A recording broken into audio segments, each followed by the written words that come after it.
Favorite words and phrases that aren't in the Bible. Love the sinner, hate the sin. Yeah, that's not in the Bible.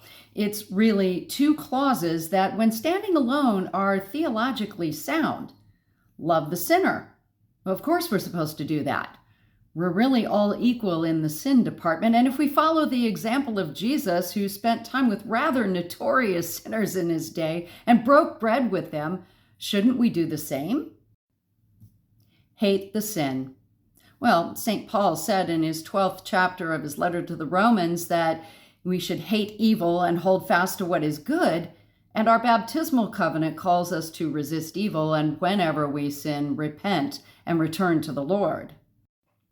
But when we put them together into the pithy statement, love the sinner, hate the sin, we place the one who says this in the role of the lover, which is morally superior to the alleged sinner. This phrase becomes prideful and self-righteous, and Jesus had a lot to say about that, and none of it was good. So where did this phrase come from?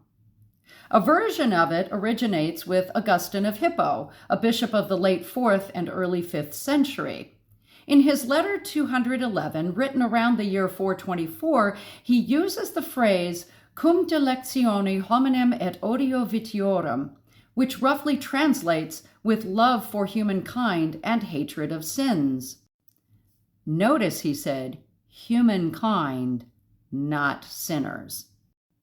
In this letter, he was writing to a convent of nuns regarding appropriate levels of discipline for those who go astray. Overall, the letter argues for compassion and mercy to be utmost in applying discipline because we are to love our fellow human beings even as we hate sins. In short, it tells us we are to lead with love.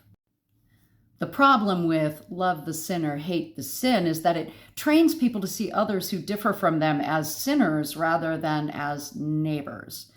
We end up seeking out sinners to hate and not neighbors to love, and that simply is not what Jesus taught us. It is not the job of Christians to be in the business of sin management, especially when our understanding is limited and finite. We have no business passing judgment on the salvation of others. That is God's job, and God's alone. So let's ditch the love the sinner, hate the sin cliche and seek to love our neighbors instead of judging them.